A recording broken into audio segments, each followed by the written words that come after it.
یہ بابیاں دا تے مخالف ہے ہی ہے نا، وہ جڑا الو دا پٹھا ہے، وہ مرزا جی پتہ نہیں پلمبر جا کے آپ بلائے وہ، لیکن یہ بک بک نہیں کرنی چاہیے، اور ہر ولی کی دشمنی، اور کبھی غوث پاک کی، کبھی حضرت جنید بغدادی، کبھی باجد بستامی کی، مطلب بندے کو کتا ہونا چاہیے پر انٹرنیشنل کتا تو نہیں نہ ہونا چاہیے۔ سارے انہوں ہی پہ گئے ہیں۔ میرے پاس کلپ کسی دوست نے بھیجا، کہہ رہا ہے ماں تے شاہی کوئی نہیں، ماں کے بارے میں ماں تے شاہی کوئی نہیں، ماں کیا شاہ بے، اوہ مجھے تب سمجھ آئی، میں سمجھتا تھا یہ تو صرف پیو کوئی نہیں، یہ تو ماں بھی کوئی نہیں، یہ تو کھوتی دا پتر لگ رہا ہے مینوں، یہ تو کسی جانور کا بچہ ہے یار، تیری ماں ہی تینوں پوچھ لیندی، پہلے بزرگاں دا مخالف بنے، ہن تو مینوں پہ گیا یار۔ ایسا یتیم العلم یزید الفکر خبیث النسل والاصل والعقل مطمئن کمینہ انٹرنیشنل بغیرت، پتہ کیا کہتا ہے؟ یہ سیوطی کیا ہے؟ سیوطی امام جلال الدین سیوطی شافعی رحمت اللہ علیہ، آپ کا ذکر ہے۔ سیوطی کیا ہے؟ سیوطی نے بندے دیکھے ہونے نے، سیوطی میں ماں جیسے منہ پھٹ ایسے بک بک کر رہا ہے۔ اب میں کیا سن، اے سالہ حضرت ملنگ دا جواب سن، تو سیوطی نہیں، تو جہلم دی کتی ہے جڑا ہر بندے نو پہ گئی ہے تو، لیکن تینوں پتہ کوئی نہیں نا، تو ساڈی ایک سٹ نہیں پچانی پترا، اس واسطے اپنی زبان بند کر، بکواس بند کر،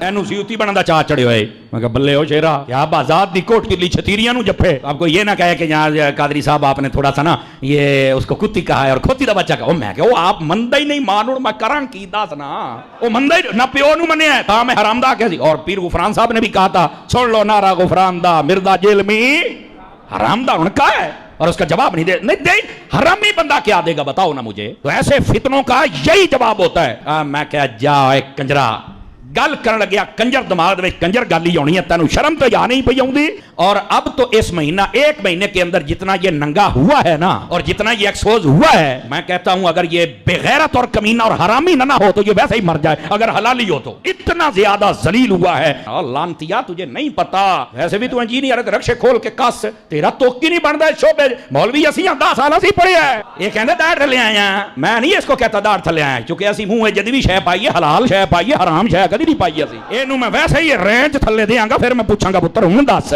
تماشے بنائے ہوئے ہیں جو جاندیاں باندریاں لومڑیاں اٹھ کے بج بگیاں۔ آپ میں سے مجھے بتائیں کتنے لوگ ہیں، چلے ریل ٹائم ہم ڈیٹا لے لیتے ہیں، آپ میں سے کتنے لوگ ہیں کہ جنہیں میرا تعارف نیگیٹو ہوا تھا سٹارٹ میں؟ ذرا ہاتھ کھڑا کریں۔ شکریہ میرے تمام وہ علماء کرام، کام چک کے رکھو، ٹھیک ہے، یہ پبلسٹی انہوں نے کروائی ہے نا۔ تو جتنا بولتے ہیں اتنی اپنی بدنامی اپنے ذمہ لیتے ہیں۔ اللہ تعالیٰ نے انسان کو عقل دی ہوئی ہے، اب چھوڑ دیں، میرے بارے میں تو چھوڑ دیں، اللہ کے نبی علیہ السلام کے بارے میں بھی نیگیٹو تعارف کروایا گیا ہے۔ یہ جو اسلام اتنا تیزی سے پھیلا ہے، کیوں پھیلا ہے؟ پچھلے 100 سال میں 60,000 کتابیں رسول اللہ کے خلاف لکھی گئی ہیں صلی اللہ علیہ وآلہ وسلم، اور ان 100 سالوں میں جتنے لوگ مسلمان ہوئے ہیں پچھلی 13 صدیوں میں نہیں ہوئے تھے۔ 60,000 کتابیں، 2 سے زیادہ کتابیں روز کی بنتی ہیں۔ 60,000 کتابوں کے جواب دینے کے لیے بھی ہمیں عمر نو چاہیے۔ ہم جواب دیتے ہیں ڈاکٹرن کا، ہر بات کا جواب نہیں دیا جاتا، ڈاکٹرن کا جواب ہوتا ہے۔ تو کیا نبی علیہ السلام کو انہوں نے ملائن کر لیا؟ کیونکہ اب میڈیا کا دور ہے، لوگوں نے اسٹڈی کیا۔ 9/11 کے واقعے کے بعد ٹوئنس ٹاور کا جو اٹیک ہوا تھا 2001 میں، ہزاروں نہیں لاکھوں لوگ مسلمان ہو چکے ہیں۔ اسلام کا تعارف کتنا نیگیٹو انداز میں کروایا گیا، لیکن لوگوں نے اسلام قبول کیا۔ یار جن لوگوں کی ڈیوٹیاں لگی کہ تم نے نبی علیہ السلام کو ملائن کرنے کے لیے کتاب لکھنی ہے، اسلام کے خلاف کتاب لکھنی ہے، انہوں نے اسلام قبول کر لیا۔ یہ طاقت ہے نا۔ تو اسلام کی طاقت، سچائی کی طاقت اتنی بڑی ہے کہ اس کے آگے کوئی بند نہیں باندھ سکتا۔ تو ان لوگوں کا شکریہ جو اس طرح کی مخالفت کرتے ہیں۔ میں نے شروع میں یہ بات کی تھی کہ اگر آپ لوگ چاہتے ہیں کہ آپ کے فرقے 30-40 سال اور نکال دیں تو خاموشی میرے بارے میں اختیار کر لیں۔ جتنا بولیں گے اتنی جلدی آپ کے فرقے ختم ہوں گے، کیونکہ میں نے تو چپ نہیں رہنا، میں تو ہر بات کا جواب دوں گا اور میں اور ایکسپوز کروں گا۔ اب تو خیر باتیں ریپیٹ ہی کرنی پڑتی ہیں، آلموسٹ کوئی اعتراض بچا ہی نہیں دنیا کا جو میرے پہ نہ لگایا ہو، تو میں جواب دے چکا ہوں۔ اب تو مجھے جواب بھی دینے کی ضرورت نہیں پڑتی، پرانے کلپس ہی جوڑ کے ہمارے اسٹوڈنٹس خود ہی جواب دے دیتے ہیں۔ تو یہ کلپ کاٹنے سے مجھے کوئی نقصان نہیں ہوگا۔ بار بار مجھے قادیانی کہنا، اس میں سے کیا نکلا ہے؟ انہوں نے نقصان اٹھایا نا۔ قادیانی یہ کہتے رہے میں نے چشتی رسول اللہ، اشعری رسول اللہ پڑھ کے انہوں نے چولہا لا کے رکھ دیتی ہیں، یہ اس کی وجہ سے ہی ہوا نا سب کچھ۔ تو انہوں نے نقصان ہی اٹھایا نا اس کی وجہ سے۔ جتنا پروپیگنڈا کرتے ہیں میں اتنا ہی پھر دلیری کے ساتھ آ کے نہ مقابلہ کرتا ہوں کہ یار یہ یوں نہیں، یہ یوں تھا. ایک ایک چیز کا آ کے جواب دیتا ہوں, کوئی لحاظ نہیں کرتا. ابھی وہ اگلے دن ایک مولانا صاحب نے میرے خلاف کلپ چڑھایا ہوا اور گالیاں دیں. یقین کریں ہمارے اسٹوڈنٹس کو تو جو بیچارے جذباتی قسم کے ہیں نا, وہ ویڈیوز دیکھ کے غصہ آتا ہے. جو میرے ساتھ بیٹھنے والے ہیں نا, وہ میرے ساتھ بیٹھ کے ہنستے ہیں صرف ویڈیوز دیکھ کے. میں آج تک اپنے کسی میرے خلاف جتنی بھی گالی گلوچ والی ویڈیو ہے, مجھے کبھی بھی دیکھ کے نہ تو کبھی غصہ آیا نہ کبھی کوفت ہوئی ہے, بلکہ میری تو میمز ہی وہی ہوتی ہیں جس میں مجھے گالیاں نکال رہے ہوتے ہیں. مجھے تو مزہ آتا ہے کہ یار ان کے پاس اب کوئی چیز نہیں ہے سوائے گالیاں نکالنے کے. باقی اس چیز کا ضرور دکھ ہوتا ہے کہ ان کی کیا اسلامی تربیت ہوئی ہوئی ہے, وہ الگ بات, لیکن اس کا مجھ سے تو کوئی لینا دینا نہیں. تو اگلے دن ایک مولانا نے ایک ویڈیو چڑھائی ہوئی کہ انجینئر صاحب کہتے ہیں ماں تے شاہی کوئی نہیں. اچھا میرے پاس کلپ کسی دوست نے بھیجا, کہتا ہے اے ماں تے شاہی کوئی نہیں, ماں کے بارے میں ماں تے شاہی کوئی نہیں, ماں کیا شاہ بے. او ہو مجھے تب سمجھ آئی. میں سمجھتا تھا یہ صرف پیو کوئی نہیں, یہ تو ماں بھی کوئی نہیں, یہ تو کھوتی دا پتر لگتا ہے مینوں, یہ تو کسی جانور کا بچہ ہے یار. تیری ماں ہی تینوں پوچھ لیندی, پہلے بزرگاں دا مخالف بنیا, ہن تو مینوں پہ گیا. اب اللہ کے بندو, مطلب یہ کوئی بات ہوئی ہوگی نا, اس کے کوئی شروع میں کوئی اول آخر کوئی بات ہوئی ہوگی, ٹھیک ہے. یہ بات تو اللہ کے نبی نے بات کی ہوئی ہے, بخاری مسلم دونوں میں حدیث ہے, تم میں سے کوئی شخص اس وقت تک مومن ہی نہیں ہو سکتا جب تک کہ میں اسے اس کے ماں باپ اولاد سب لوگوں سے بڑھ کر عزیز نہ ہو جاؤں. اسی کو میں نے ٹرانسلیٹ کیا کہ جہاں کہیں اللہ اور اس کے رسول کی بات آ جائے وہاں ماں باپ تو شاہی کوئی نہیں. آپ مجھے بتائیں, یہ تو حدیث ہے بخاری مسلم کی, اس کو ظاہر ہے میں نے اپنے انداز میں بیان کیا ہے نا. جو مفکرین ہوتے ہیں یا جو شعراء ہوتے ہیں وہ انہی باتوں کو ایک ڈفرنٹ فارم میں پریزنٹ کرتے ہیں, مطلب وہی ہوتا ہے.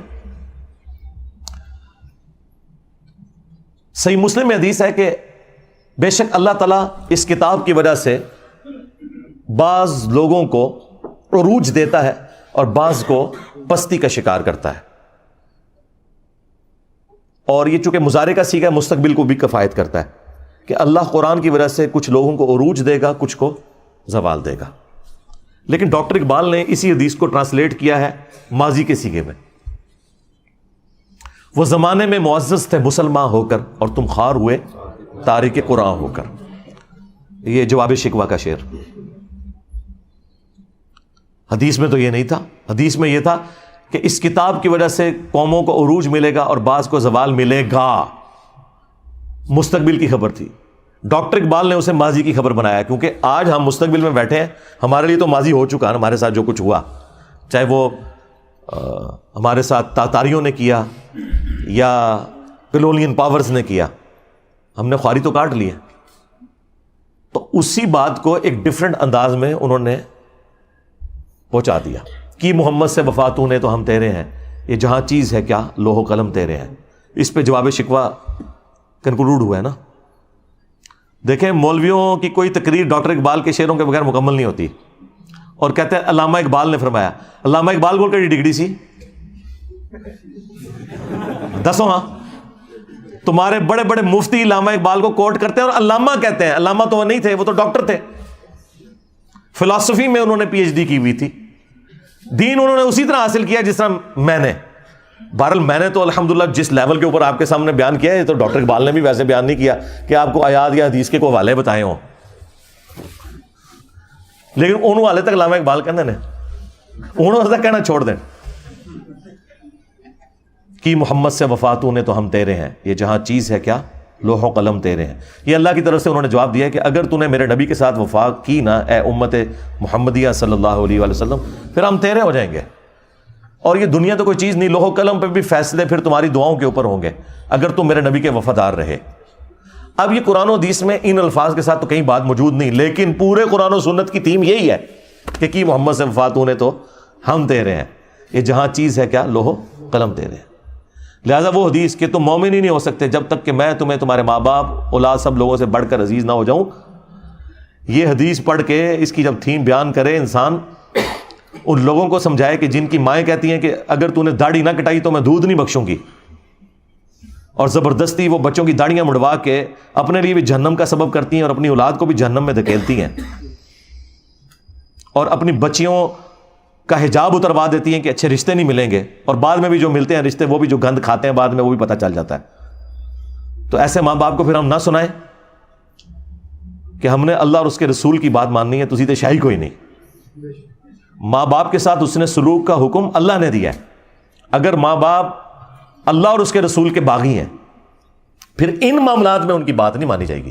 ہاں، دنیا میں معروف طریقے سے آپ نے چلنا ہے، ہیومن ڈگنیٹی وائلیٹ نہیں ہوگی۔ وہ تو سورہ لقمان میں آیا ہے کہ اگر وہ شرک کا کہیں تو تم نے نہیں بات ماننی، لیکن دنیا میں معروف طریقے سے چلنا ہے۔ اور صحیح بخاری میں حدیث ہے، حضرت ابو بکر کی ایک بیوی کافرہ تھی، اسما بنت ابی بکر کی والدہ، حضرت عائشہ کی جو بڑی بہن تھی، انہوں نے کہا کہ میری ماں میرے پاس آتی ہے اور وہ مشرکہ ہے، تو کیا میں اس کے ساتھ حسن سلوک کروں؟ تو اللہ کے نبی صلی اللہ علیہ وآلہ وسلم نے فرمایا کہ ہاں تم اس کے ساتھ حسن سلوک کرو۔ یعنی دنیا میں آپ نے معروف طریقے سے معاملات کو لے کے چلنا ہے، سیدھی سی بات ہے۔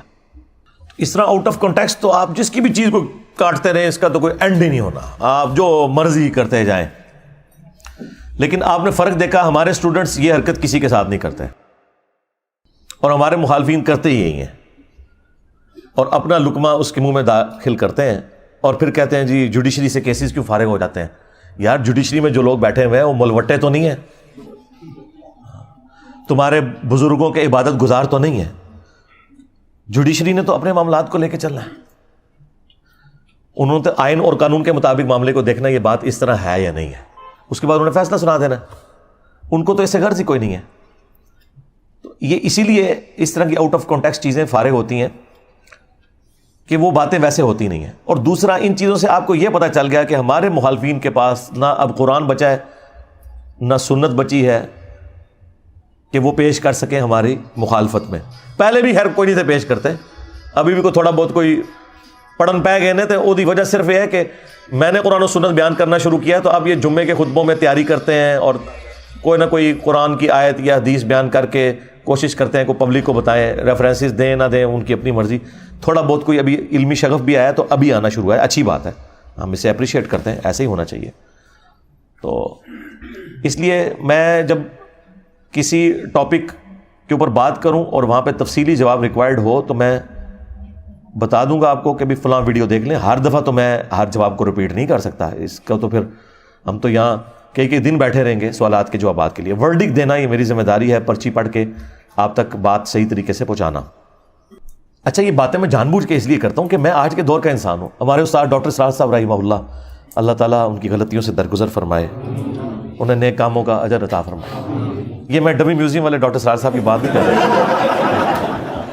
رہا، پیچھے کرو کیمرہ دکھایا کرو نا، تسی شارٹاں بنانے تے لگے ہوئے ہو۔